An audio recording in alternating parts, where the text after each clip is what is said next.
we are starting this interview with Becker Doyle. It's January 17th, 2022. And I just want to say this is just a highlight of my career, being able to chat with somebody that I admire and love so much. It's such an honor for me. You Stanley Green, that's very sweet. Wonderful experiences together, and I think this is important that we document what a wonderful executive director you were, what an impact you've made on the athletic training profession. Before I came to the NATA, my experience was with another association. It was called Promotional Products Association International. It was a trade association whose members were suppliers and distributors of promotional products. And I had an opportunity to work in many different departments. And by the time I left to come to NATA, I was essentially the number 2, looking for a number 1 job. It was a national association, and that was important to me. It was not small. There are many associations in the Dallas-Fort Worth area that are 1, 2, or 3 people, and that's not what I wanted at all. NATA had 17 people, and it was local. I didn't want to relocate, so it was really the perfect job for me. I didn't want just another job. I wanted a good job because I had a good job. So I did do some research to make sure NATA was on track with what I had in mind. The search committee chair said it would be all right for me to talk to the accountant. So I did, and I got a copy of the financials from him. I sat down with an accountant friend, and we came up with some questions based on the financials. And I called the accountant, we went over the financials, and he answered my questions very well. And I concluded with just what I wanted to know, which was that NATA was in a good financial position. In addition to that, Lawrence Leiter was a consulting firm that had done some work for NATA, and I knew a couple of their consultants.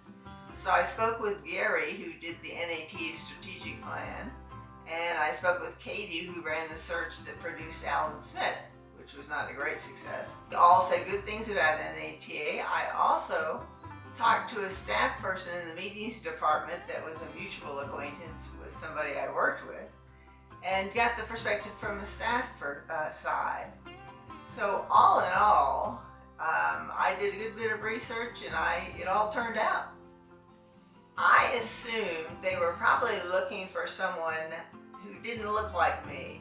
I wasn't a man, I wasn't an athletic trainer, I wasn't a CEO.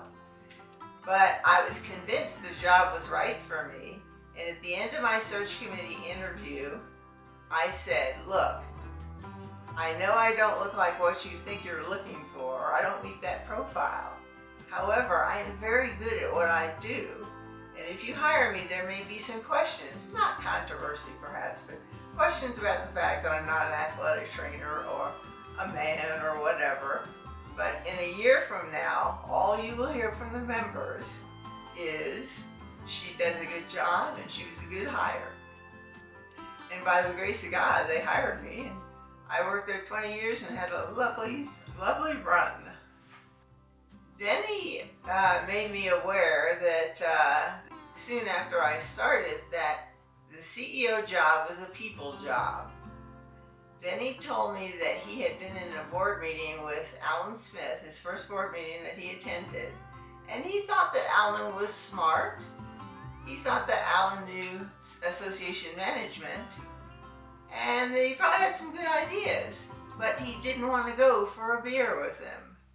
Now, this is very counter to my life at Promotional Products Association, because they were all business people, and it didn't matter if you liked them or not.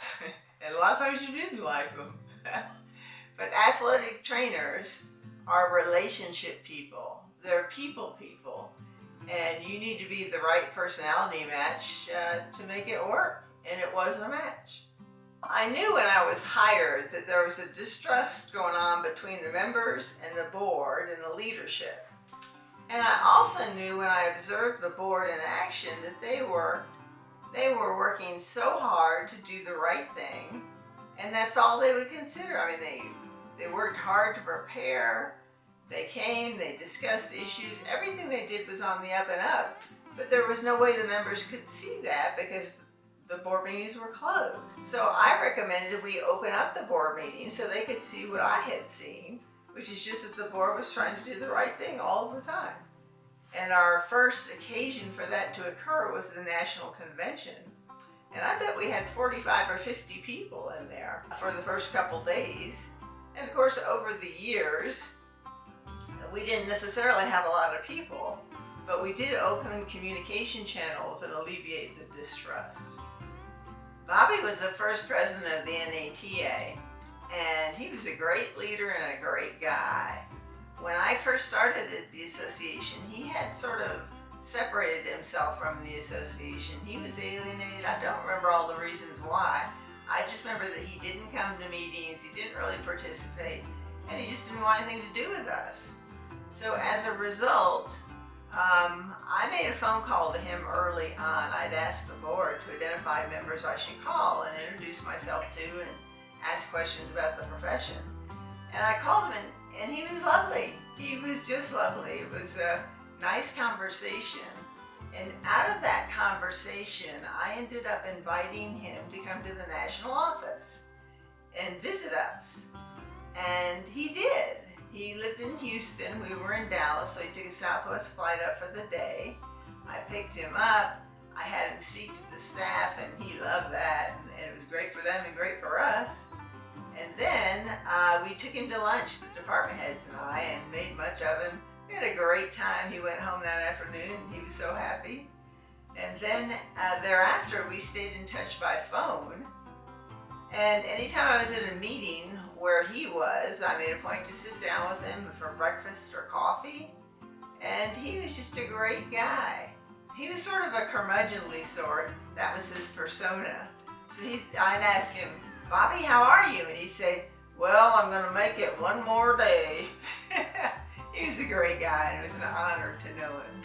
I understood that communication was really critical, and the important thing was to make members feel important, because they were important. It's your association, we just worked there.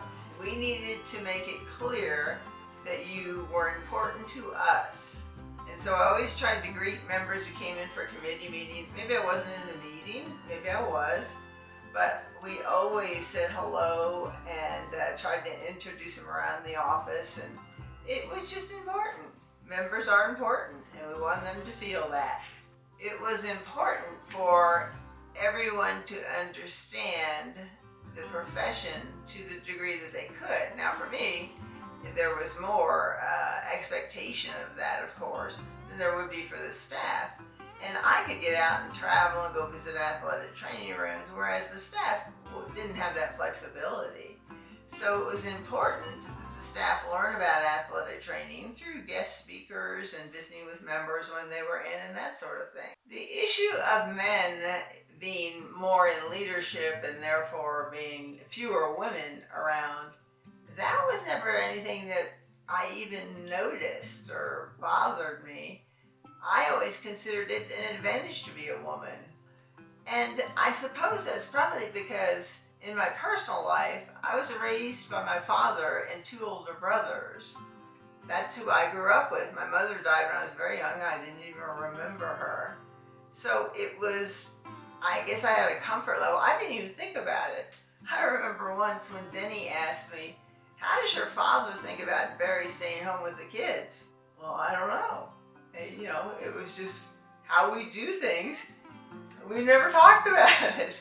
I'm sure my father thought I was doing what I should be doing, and I'm sure he thought Barry was doing what he should be doing.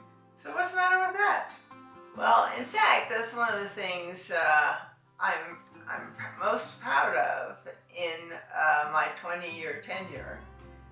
The PBATS guys had become alienated because their season ran counter to our convention. In other words, they couldn't really participate in the convention because that was peak season for them. And there were other things we had done unwittingly that offended them, and with good reason. We were just clueless. Ken Biggerstaff came to our board meeting in Dallas, and he very dispassionately told us the reasons why they were upset. They weren't appointed to committees. They didn't have much input on task forces. We asked them a couple questions about sponsorship, which were insensitive, I think. And they couldn't get into the Hall of Fame because of the point structure was so heavily weighed towards NATA involvement. And they had some real serious, prestigious people. They also did great work with our PR efforts, and they had great visibility and were very good representatives of our profession. So after that, we knew where we erred, and we wanted to make it right. So we would meet with PBATs. The executive director and the president would go as their guests to their meetings in October. Then our board meeting would be held in conjunction with the Major League Baseball meetings in December. And then there was a Yoakum conference in January that the president and I went to. So we spent a lot of time with them. We tried to look at the Hall of Fame.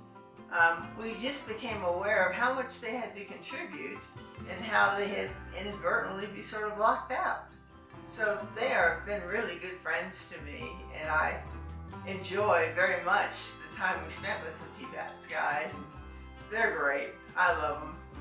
I made a recommendation to the board asking them, could I make some changes to the Hall of Fame ceremony? The reason was, Hall of Fame is our highest award that we give at the NATA, and I wanted to be sure we were doing things in such a way that it would be the most prestigious type presentation that was possible.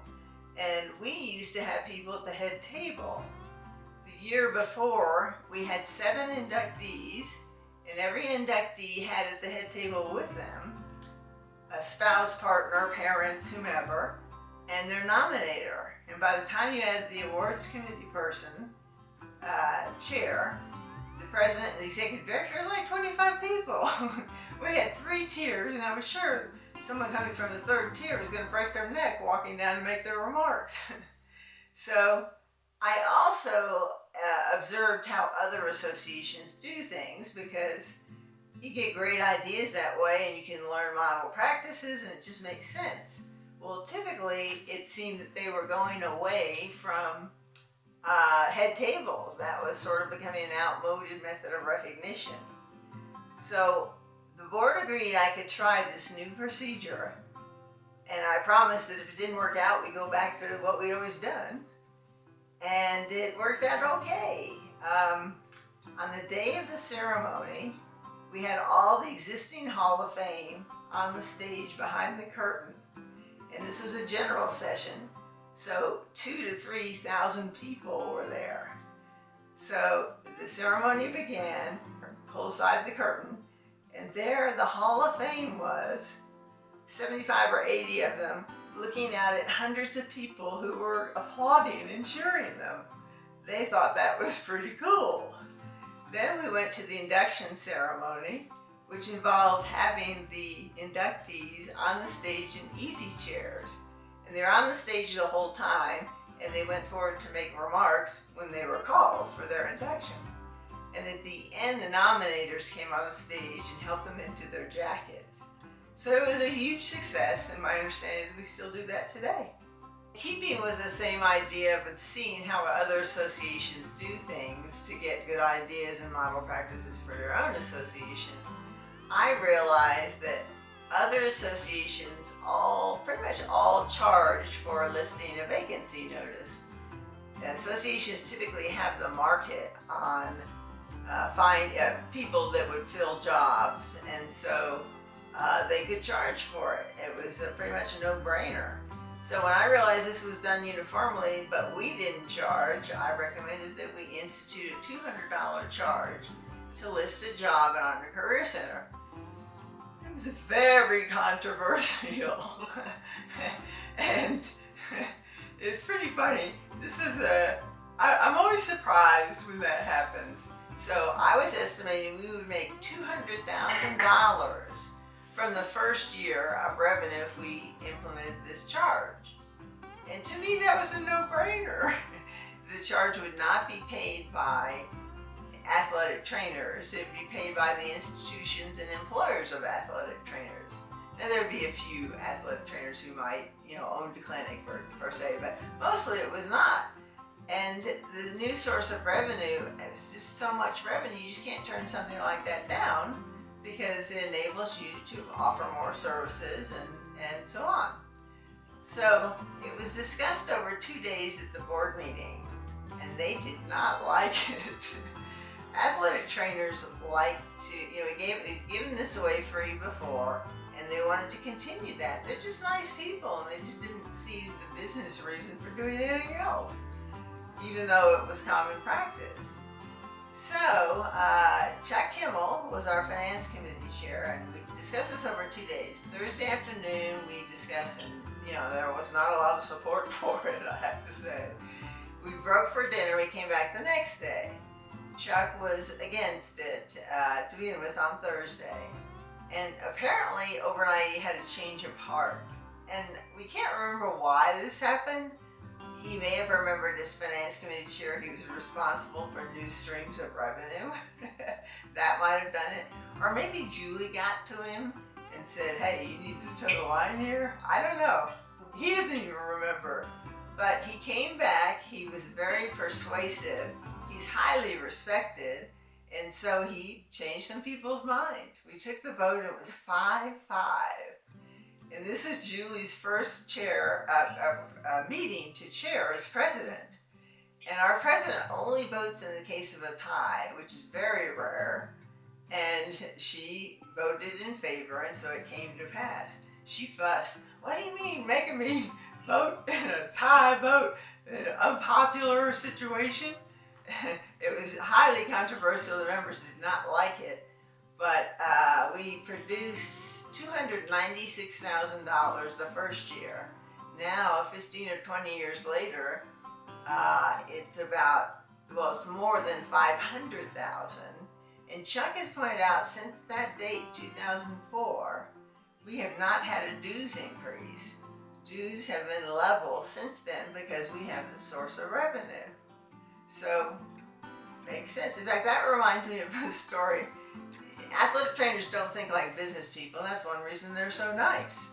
But one of my favorite stories related to that is that soon after I started, we were talking about sponsors in the board meeting. And that was in the days of Health South. And a board member said, or someone said, well, we can never have Health South as a sponsor because they're just in business for the bottom line. Oh, that was hilarious because every business is in business to make a profit, to make money. That illustrates the fact that what I think is a no-brainer is not a no-brainer. It's just a different way of looking at things. My other association was very different from NATA. And while I worked there, I was very happy. But once I went to NATA, I'll tell you, I could never go back. The people were suppliers and distributors, the members were, of promotional products. And so that was two different levels.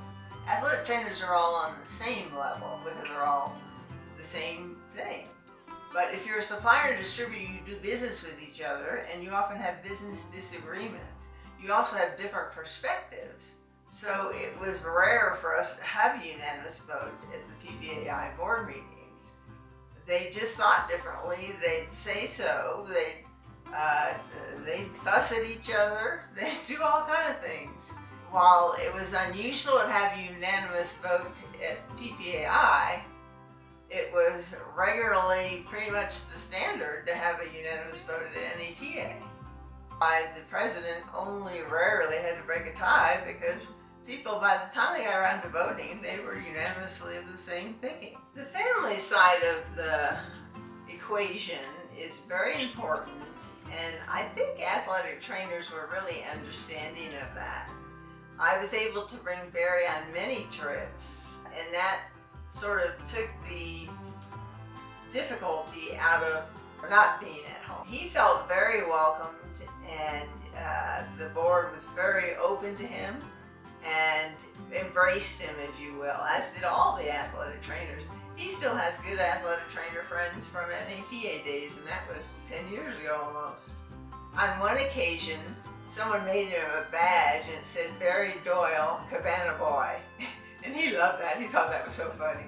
And there are also instances when we brought our kids, one at a time, of course, to various meetings, and they enjoyed that, and everybody made much of them. So I remember when I first was at NATA the first year, they were worried I was working too much. And these are people who, as you know, work 2-a-days and 3-a-days and 100-hour weeks, and they were worried about me, which is typical of athletic trainers. They're wonderful people. About communications with members, the key thing about communicating with them and being in touch with them was to make them feel important.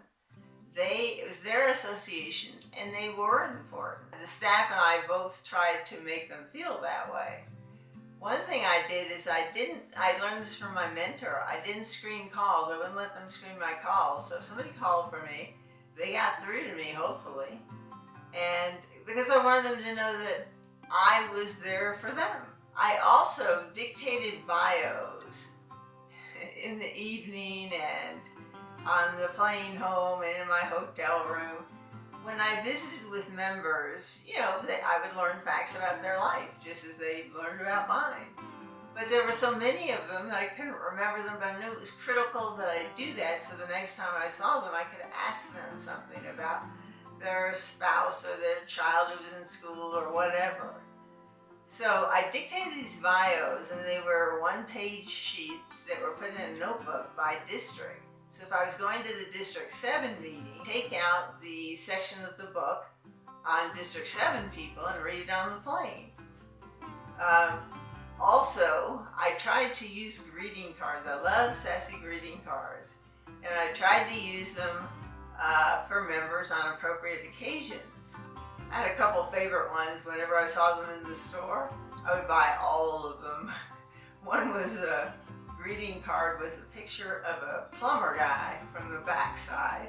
He was sitting on a cooler, and in one hand he had a cigarette, and with the other hand he had a beer. And he's definitely showing that he's a plumber and how he's wearing his clothes. So you open up the card, on the inside it says in big bold letters, "Say no to crack." My other favorite card was a birthday card. It was a photograph, black and white, of a 1950s scene. It had a 1950s car, and in it was a man with a hat and a white shirt, short sleeves with a tie, and he's looking at a map. He's in the driver's seat looking at this map. On the outside it says happy birthday. On the inside it says happy birthday wherever you are. I also have a funny story about Tony Merrick.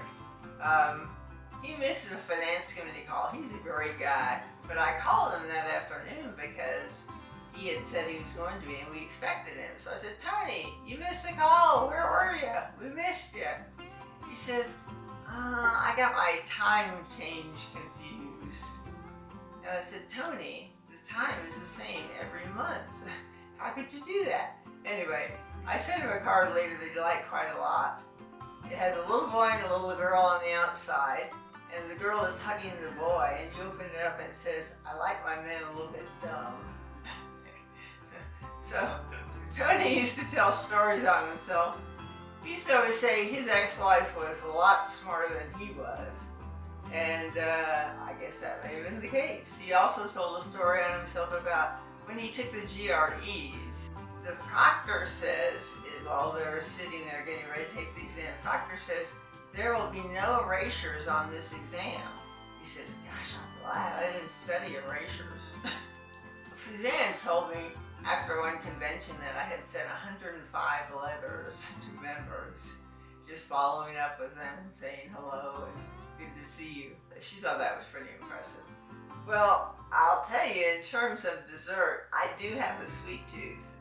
And I was known for sometimes asking to see the dessert menu first so I could plan my meal around it. But what I remember in particular about a social dessert event was we took the board to the Kathleen's Art Cafe in Dallas, and they have legendary desserts. So there were 12 people, and they made 12 desserts. They had 12 different kinds. So we ordered one of each. And the deal was you took a bite, and then you passed it to the right. And that worked pretty fine, because you got to taste taste everything and you got several bites, except Marty Bradley. He was against that because he had his chocolate cake and he wanted his chocolate cake. He didn't want all his frou-frou desserts. And so we had to get him to sort of pass it around. And he sort of was a sport about it, but he didn't like it much. Athletic trainers really have what it takes naturally to be good leaders. Leadership isn't rocket science. It's really pretty simple. Essentially, you have to treat people right and have and use your people skills. If you do those two things, which athletic trainers naturally do, and they naturally have those traits, you'll be a good leader. And that's why NAT accomplishes so much, because our athletic training workforce, they're all leaders out in their community doing things to advance the profession, and that's a lot more than just the staff can do. I think the thing that I'm proudest of is the bringing PBAT back to the fold. They are such a key group and they represent the profession so well that it was a travesty for us to have sort of run them off, and it was lovely to be part of the effort to bring them back. What is the moment that I can recall that was really significant? You know, it's not a big deal moment. It's a time I remember coming back from a board dinner, getting into the elevator, pushing the key for my room, and I felt so loved. I felt affirmed, and I felt so supported and loved. And I remember thinking, I can't believe I have a job like this. I'm not even the sort of person who needs to be affirmed, but it is so nice. And I just felt surrounded by people that loved me, which was pretty darn good.